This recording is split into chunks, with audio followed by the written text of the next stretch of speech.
کہانی تھی پہلی مرتبہ، کیا ہم بات کر رہے تھے؟ ایک بچہ کوئی اونچی آواز میں بتا دے. آپ بتائیے.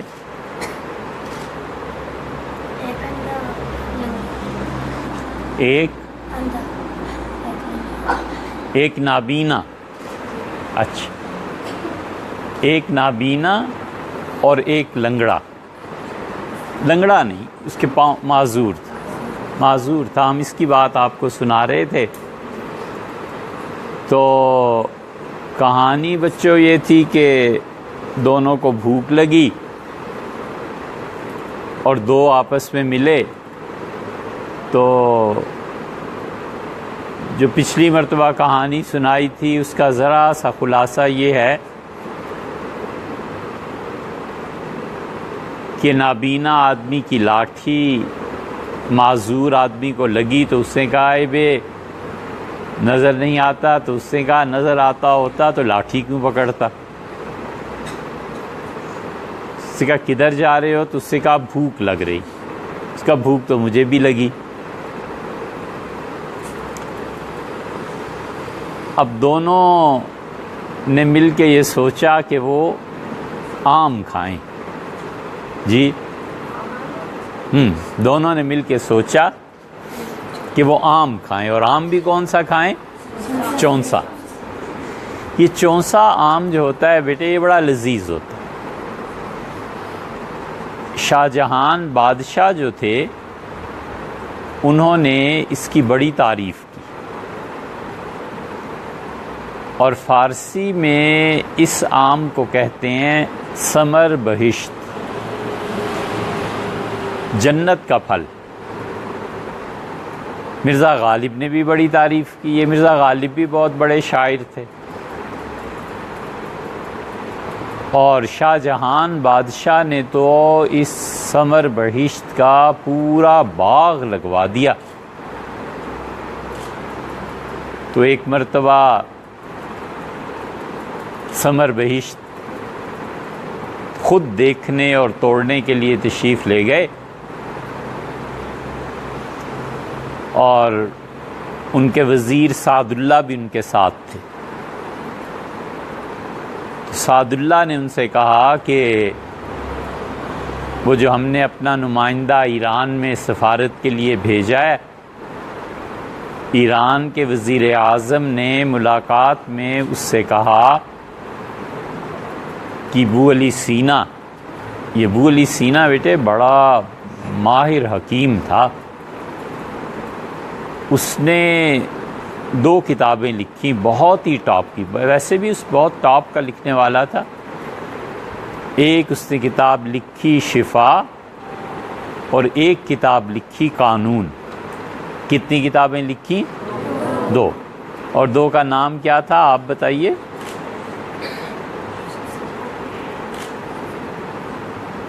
آپ کیمرے کو دیکھ رہے ہیں اور یاد نہیں رہی بات. ایک شفا کتاب لکھی اور ایک قانون کتاب لکھی. بیٹے ہم نے اس کی ایک کتاب کچھ پڑھی ہے. ایسا آدمی ہے بیٹے، آپ جب فلسفہ اور منطق پڑھ لیں اور اعلیٰ درجے کی، تو پھر آپ کو سمجھ میں آتی ہے کہ وہ کتاب ہے کیا. تو ابو علی سینا بہت بڑے فلسفی تھے. تو ابو علی سینا پر فتویٰ یہ لگا کہ وہ کافر ہے. اور لگایا کس نے؟ امام غزالی رحمۃ اللہ علیہ نے. اتنا بڑا آدمی، ایسی بات. تو امام غزالی رحمۃ اللہ علیہ جو تھے یہ بھی بہت بڑے آدمی تھے. تو ایران کا جو وزیر اعظم تھا اس نے ہندوستان کے سفیر مشرف سے پوچھا کہ وہ 3 باتیں کون سی ہیں جس کی بنیاد پہ امام غزالی نے ابو علی سینا کو کافر کہا. اسے آتی نہیں تھی. تو سعد اللہ نے وہ آم کا باغ دیکھ رہے تھے تو انہیں بتایا کہ یہ ہوا ہے ایران میں تو شاہ جہان بادشاہ بڑے ناراض ہوئے۔ ان سارے مغل بادشاہوں میں بیٹے سب سے زیادہ فلسفے کا پڑھا لکھا شاہ جہان تھا۔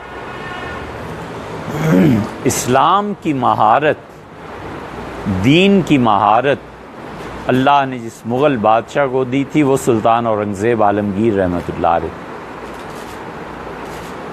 اور علم نجوم میں سب سے زیادہ ان میں زبردست آدمی ہمایوں بادشاہ تھے۔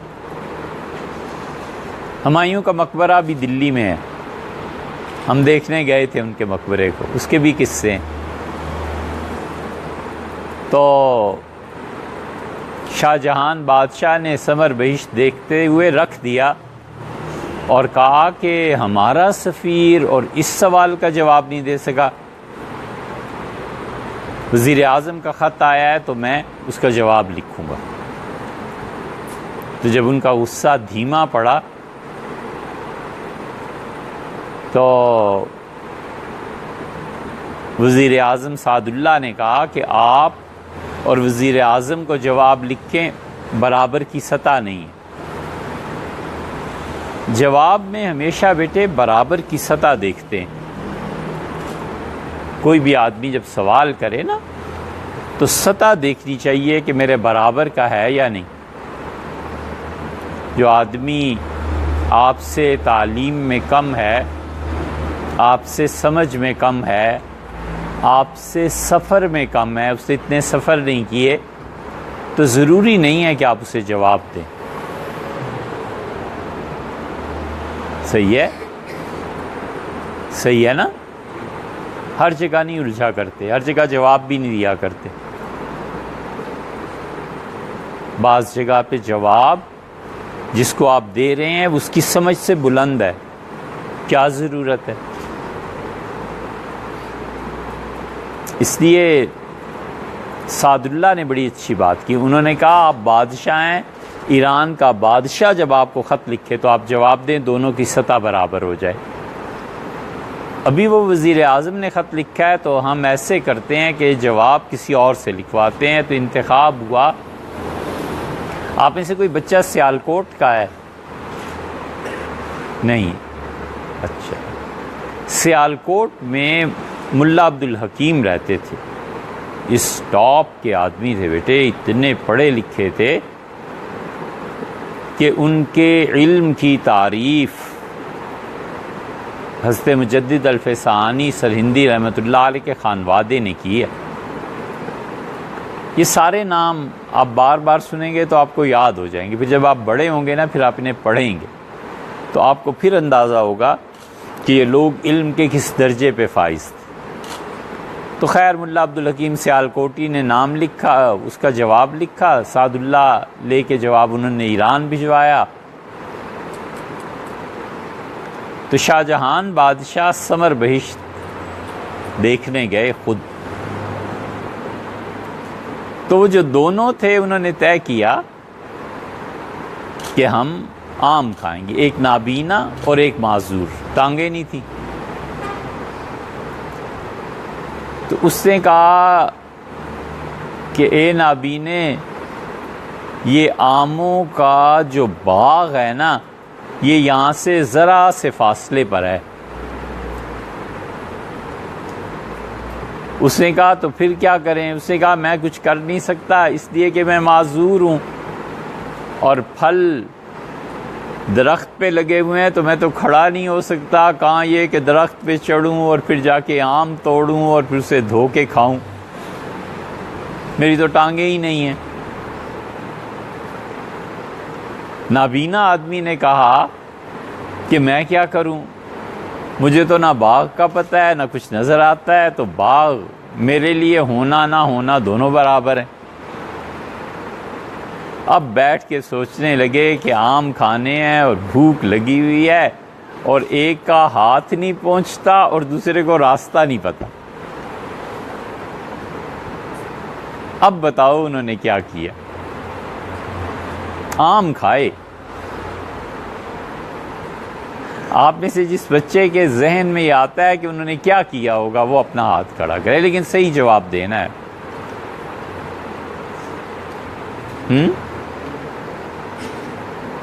نہیں جی بیٹے کھڑے ہو جائیے، جواب دیجیے آپ، لیکن صحیح جواب دینا ہے۔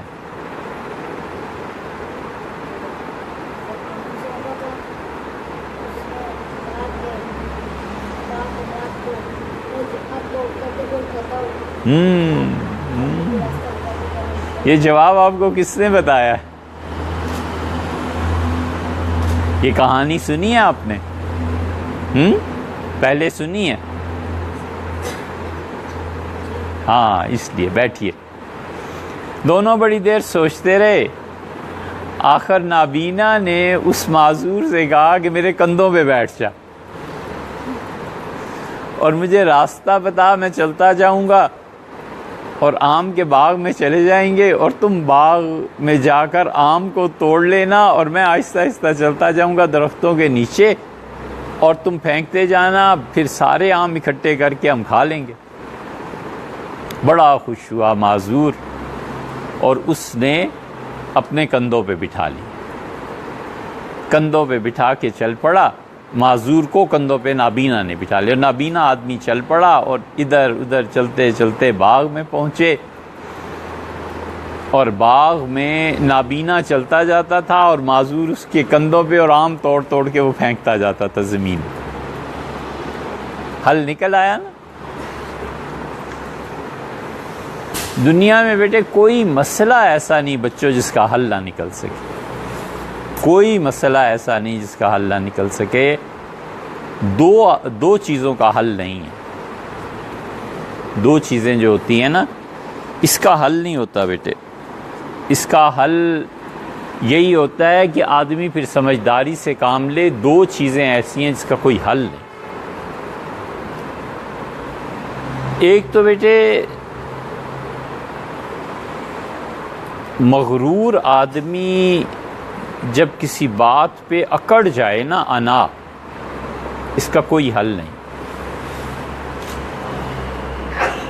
یہ انا جو ہے نا، اس کا کوئی حل نہیں۔ بعض بچے آپ نے ضدی دیکھے ہوں گے کہ ضد ہے کہ نہیں میں نہیں کھیلنا، اس کو آپ ہزار سمجھائیں کہ آپ کی باری نہیں ہے، وقت نہیں ہے، سارے لائن میں چل رہے ہیں، آپ کیا کر رہے ہیں، وہ بچہ سمجھتا ہی نہیں۔ اب اس کا کیا حل کوئی کرے؟ اس کا حل پھر اللہ تعالیٰ کرتا ہے بیٹے۔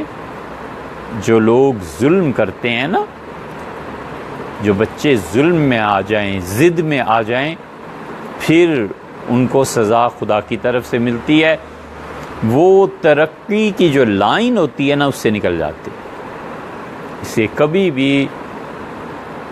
بھی بیٹے ضد نہیں کرنی چاہیے، سوچ سمجھ کے کام کرنا چاہیے۔ آپ کی باری ہے، آپ مت چھوڑیں، اور نہیں ہے تو آپ اصرار نہ کریں۔ صحیح ہے نا؟ مرد کی انا کا حل نہیں، اور عورت کی ضد کا بھی کوئی حل نہیں۔ ماں ضد کرتی ہے کہ آج تم میرا بچہ گھر پہ رہ جاؤ، اب اسے آپ ہزار کہیں کہ ماں آج جانا ہے، استاد ماریں گے، سبق پڑھنا ہے، یہ کرنا ہے، یہ کرنا ہے، اماں کی ضد نہیں ٹوٹتی ہے۔ دونوں ایک ہی چیز، اس لیے کبھی ٹکرانا نہیں چاہیے۔ عورت کی ضد اور مرد کی انا، یہ بیٹے بربادی کے سامان ہیں، برباد ہو جاتا ہے، گھرانہ تباہ ہو جاتا ہے اور ملک اجڑ جاتے ہیں۔ یہ جنگیں جو شروع ہوتی ہیں نا، یہ اسی قسم کی چیزوں سے بعض اوقات شروع ہوتی ہیں۔ تو وہ دونوں بڑے مزے سے آم جمع کرتے رہے اور سمجھوتا کر لیا، نل لگا ہوا تھا، گئے پانی سے آم دھوئے، رکھے اور کھانا شروع کر دیا۔ وہ کھا رہے تھے اور ان کا نصیب پھوٹا، ان کی قسمت پھوٹی، اور باغ کا مالک آ گیا۔ اوفو، یہ اب گھبرا گئے، اس نے کہا او نالائکو، 2 چور تم ہو، اور یہ آم کہاں سے آ گئے ہیں اور تم کھا کیسے رہے ہو، میرے باغ سے اتارے؟ بڑا حیران ہوا، کہنے لگا اے نابینا، تم نے کیسے اتارے؟ تمہیں تو پتہ ہی نہیں چلے گا کہ آم کہاں لگے ہوئے ہیں۔ اور وہ جو معذور تھا اسے کہا تمہارا تو ہاتھ کہاں پہنچا، کیا کیا ہے تم لوگوں نے؟ وہ بیٹے سمجھ نہیں پایا اور انہوں نے بھی نہیں بتایا کہ ہم نے ترکیب کیا کی، کندھے پہ اٹھا لیا، بالکل نہیں بتایا، بڑا پریشان۔ اس نے کہا یہ سچ سچ بتاؤ آم تم نے توڑے کیسے ہیں؟ اب اسے سمجھ نہ آئے، یہ بتائیں نہیں۔ تو اس نے کہا کہ اچھا میں تمہارا علاج کرتا ہوں، اور اس سے کہا چلو عدالت چلتے ہیں، قاضی کے پاس چلتے ہیں۔ عدالت میں لے گئے۔ عدل جو ہے نا بیٹے، یہ کس کو کہتے ہیں؟ انصاف۔ اور یہ قائم ہوتا ہے ترازو سے۔ ترازو آپ سمجھتے ہیں کیا؟ جس پہ تولتے ہیں، ترازو کے دونوں پلڑے برابر ہوتے ہیں، اسے کہتے ہیں عدل۔ انصاف قائم ہوتا ہے جب عدل اور انصاف کے تقاضے پورے کیے جاتے ہیں، تو بیٹے عدل قائم ہوتا ہے۔ لیکن ایک بات سمجھو بچوں، ہم میں سے ہر آدمی زندگی میں اپنا ترازو بناتا ہے۔ آپ بڑے ہو جائیں گے نا جب، تو آپ بھی ایک ترازو بنائیں گے، اور تلنا جو ہوتا ہے نا، تولتے ہیں نا، جو پیمانہ آپ تولنے کے لیے استعمال کریں گے، کل کو وہی پیمانہ آپ کے لیے بھی استعمال کیا جائے گا۔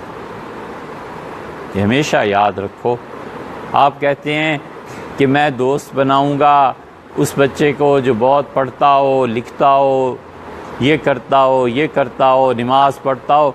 آپ کو بھی ایک دن زندگی میں ایسا ملے گا جو کہے گا بہت پڑھتا ہو، لکھتا ہو، نماز پڑھتا ہو، ایسا دوست بناؤں۔ اب دوسروں کے لیے جتنا ٹائٹ، جتنا کڑا انصاف کے معیار پہ پورا اترنے کی شرائط اور اسے تولیں گے، آپ خود بھی ایک دن اسی میں تلیں گے۔ یہ ہر آدمی کے ساتھ ہوتا ہے زندگی میں۔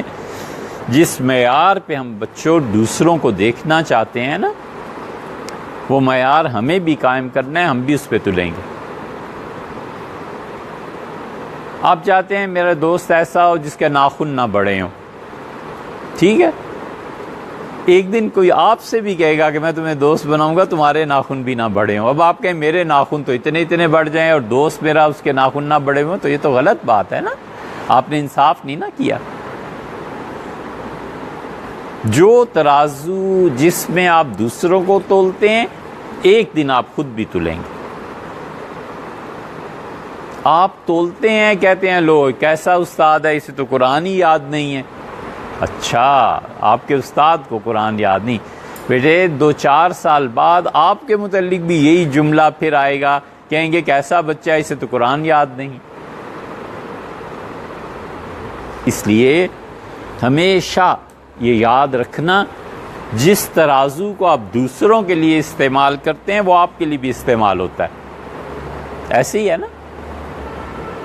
اچھا بھئی، اس پہ بھی ایک کہانی یاد آئی۔ پرانے زمانے کے لوگ تھے، ایک دیہات کا آدمی تھا، بیچارہ پڑھا لکھا تھا نہیں۔ یہ بھی سنائیں یا ختم کریں؟ سنا دیں؟ وہ بھی پہلی کہانی بھی ابھی تو رہتی ہے، سنا دیں؟ دونوں سنا دیں؟ اچھا چلیے۔ وہ بچوں دیہات میں رہتا تھا، وہ اتنا پڑھا لکھا تھا نہیں۔ انہوں نے ایک بھینس رکھی ہوئی تھی، اس کی بیوی دودھ جماتی تھی اور بلوتی تھی۔ بلونا کیا ہوتا ہے؟ ہاں یہ آپ اشاروں سے بتا رہے ہیں. اردو میں 2 لفظ استعمال ہوتے ہیں، ایک ہوتا ہے بلونا اور ایک ہے رڑکنا. رڑک جو ہوتی ہے نا، رے اور کاف، یہ ریڑکا، اس دہی کو کہتے ہیں جس میں بلونی ڈال کے وہ تھوڑا سا اسے چلا لیتے ہیں. اب تو الیکٹرک مشینیں آ گئیں، تو وہ اس کی بیوی دہی کو بلوتی تھی تو دودھ سے دہی اور دہی سے آگے کیا بنتا ہے؟ مکھن. اور مکھن کو جب گرم کرتے ہیں تو پھر کیا بنتا ہے؟ کون سا؟ تو ایک ہی بار صحیح بات بولو. پہلے ہی آپ کو کہنا چاہیے تھا کہ دیسی گھی، آپ نے دیسی چھوڑ دیا لفظ، تو گھی تو کئی قسم کے ہیں. وہ کیا کرتی تھی؟ مکھن کے پیڑے بناتی تھی، شوہر کو دیتی تھی، یہ آ کے بازار میں بیکری پہ بیچ دیتا تھا اور پیسے لے کے اپنی ضرورت کی چیزیں خریدتا تھا. یہ دال دے دو، یہ چیز دے دو، یہ کپڑے دے دو، یہ چیزیں دے دو، اور یہ چیزیں لے کے چلا جاتا تھا. ایک دن وہ آیا تو دکاندار نے اسے کہا کہ بھئی تم ہر پیڑا ایک سیر کا لاتے ہو، تو آئندہ سے حکمرانوں نے، حکومت نے نظام بدل دیا ہے اور ایک سیر کی بجائے 1 کلو کا پیڑا لایا کرو. سیر اور کلو میں فرق ہے نا. ہم جب آپ کی عمر میں تھے تو ہم نے سیر، چھٹانک، ماشے، تولے یہ نظام پڑھا تھا. پھر ہمارے ہوتے ہوئے ہی ہمارے ملک میں یہ نظام آ گیا کلو کا. تو اب دیہاتی آدمی، اسے کیا خبر بیچارے کو کلو کیا ہوتی ہے. وہ تو پرانے زمانے سے قائل تھا کہ 1 سیر 16 چھٹانک کا ہوتا ہے، اور پھر اسی طرح وہ حساب کرتا رہتا تھا. اور بڑا پریشان ہوا کہ آئندہ میں آؤں گا اور 1 کلو کا پیڑا لے کے آؤں گا اور کلو مجھے معلوم نہیں اب کتنا ہے، اور پوچھوں تو یہ کیا کہے گا تم اتنے جاہل ہو، تمہیں نہیں پتا کلو کتنا ہوتا ہے، اور نہیں پوچھوں تو پتہ نہیں چلتا، کروں کیا. اس نے بھی بڑا سوچ کے عقل کی بات کی. اس نے پیسے لیے، 10 سیر مکھن دیا، 10 پیڑے دیے، اور کہا اچھا، دکاندار سے کہنے لگا بھائی ایسے کرو کہ 1 کلو چاول دے دو. اس نے تول کے 1 کلو چاول دیے. اس نے کہا اچھا اب 1 کلو پتی بھی دے دو. اسے 1 کلو پتی بھی دے دی. اس نے کہا میرے بھائی اللہ خوش رکھے تمہیں، اور 1 کلو چنے کی دال بھی دے دو. اسے 1 کلو چنے کی دال بھی دے دی. اس سے 3 کلو سامان لیا، گھر چلا گیا اور جا کے اپنی بیوی سے کہا کہ شہر میں قانون بدل گیا ہے اور حکومت نے کہا ہے کہ آئندہ سے ملک میں سیر نہیں ہوگا، کلو ہوگا. اس نے کہا کیا باتیں کرتے ہو، کلو کتنا ہوتا ہے؟ اس نے کہا یہ لے 1 کلو دال لایا ہوں اور 1 کلو گھی لایا، وہ لایا ہوں پتی، اور 1 کلو چاول. تو یہ آئندہ کلو 1 پلڑے میں اور مکھن 1 پلڑے میں جب یہ برابر ہو جائے تو یہ کلو ہو گیا. بڑھیا سمجھ گئی اور اس نے کلو کلو کے پیڑے بنا کے بھیجنا شروع کر دیے. یہ دکاندار بڑا خوش ہوا، شہر میں لکھا 1 کلو کا پیڑا. اور یہ ایک دن سے اچانک خیال آیا، اس نے کہا وہ جو سیر کے حساب سے میں لیتا تھا تو تول لیتا تھا، میں اسے بھی کلو کو بھی تو تولوں. تو اس نے کلو جب تولا تو 900 گرام نکلا. اب بڑا پریشان ہوا. اس سے کہا یہ دیہاتی آدمی مجھے دھوکہ دے رہا ہے اور 900 گرام لاتا ہے اور کلو کے پیسے لیتا ہے. تو یہ اس نے کیا کیا؟ 900 کے بعد بیٹے کتنے گرام اور ہوں تو کلو بن جائے؟ 100 گرام. 100 اور ہوں تو کلو بن جائے. اب اگلی مرتبہ جب دیہاتی آیا تو وہ دکاندار لڑ پڑا. اسے کہا اے میرے ساتھ دھوکہ کرتے ہو، 900 گرام لاتے ہو اور 1 کلو کے تم پیسے لیتے ہو، یہ تو تم نے بہت پیسہ کما لیا۔ دیہاتی پریشان ہو گیا کیونکہ اس پہ الزام لگ گیا نا کہ یہ آدمی دیانتدار نہیں ہے۔ تو دیہاتی نے اس سے کہا بھائی میں تمہیں سچ بتاتا ہوں، مجھے نہیں پتا کلو کتنا ہوتا ہے، تم نے تو جو چاول پتی اور دال مجھے دی تھی میں اسی کے برابر ہم وزن کر کے اتنا ہی مکھن تمہیں دے دیتا۔ سمجھے؟ اس نے 900 گرام دیا تھا نا، جھوٹ بولا تھا نا، کلو کا کہا تھا، تو آگے سے مکھن بھی پھر ایسے ہی آنا شروع ہو گیا۔ تو یہ ہوتا ہے بچوں، اس کو پھر عقل آئی شہری دکاندار کو کہ جو میں نے اس کے ساتھ کیا وہی اس نے میرے ساتھ کیا، لیکن اللہ کے ہاں میں پکڑا جاؤں گا اور وہ بری ہو جائے گا، اس لیے کہ میں نے اسے بتایا تھا کہ کلو اتنے ہوتے ہیں، تو اس نے تو ٹھیک ایمانداری سے کام کیا۔ اس لیے بیٹے زندگی میں جو آدمی دوسروں کو جس پیمانے پہ تولتا ہے نا، اسی پیمانے پہ خود بھی تولا جاتا ہے۔ ہم دنیا میں جو کہتے رہے یہ بچہ نالائق ہے، یہ نالائق ہے، یہ جتنا آپ کہیں گے تو آپ کو خود کوئی پیدا ہو جائے گا جو کہے گا کہ تم بڑے نالائق۔ صحیح ہے؟ اس لیے نہیں، عیب نہیں دیکھا کرتے، جب تک ضرورت پیش نہ آ جائے۔ وہ ضرورت کب پیش آتی ہے؟ آپ بڑے ہوں گے تو آپ کو خود ہی سمجھ آ جائے گی۔ تو بھئی اس بیچارے کو سمجھ نہیں آئی، مالک کو، اور اس سے کہا یہ بتاؤ تم نے آم توڑے کیسے ہیں؟ اب جب نہیں انہوں نے بتایا تو اس کے چلو عدالت چلے گئے۔ اس نے کہا قاضی صاحب یہ 2 میرے مجرم ہیں، 2 چور ہیں، اور ان سے پوچھیں انہوں نے چوری کیسے کی ہے۔ تو اس نے کہا ہاں بھئی تم نے چوری کی ہے۔ تو نابینا آدمی تھا، اس نے کہا حضور میں کیسے چوری کر سکتا ہوں، میری تو آنکھیں ہی نہیں ہیں۔ اس نے کہا ہاں بھئی تم نے چوری کی ہے، آم کھائے ہیں۔ اس نے کہا جی آم تو کھائے ہیں مگر چوری نہیں کی، میں کیسے چوری کروں، میری تو ٹانگیں ہی نہیں ہیں۔ قاضی بڑا پریشان، اس نے کہا جی ان کو سزا دیں آپ چوری کی۔ اس نے کہا کس کو سزا دوں؟ نابینا کہتا ہے میری آنکھیں نہیں، میں نے تو آم دیکھا بھی نہیں، اس کا رنگ کیا ہوتا ہے، میں نے تو چکھا ہے، بس پتہ ہے ذائقہ کیا ہوتا ہے، مجھے نہیں پتا۔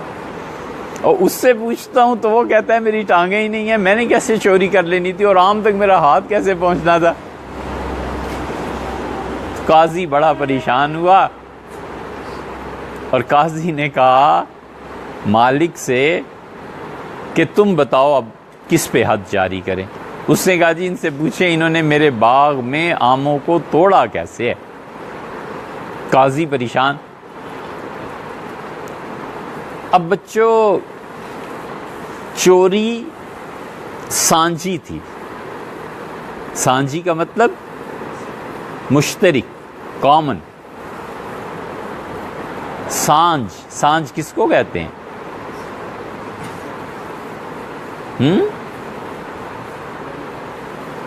بولو نہیں، سانج سویرے نہیں سنا؟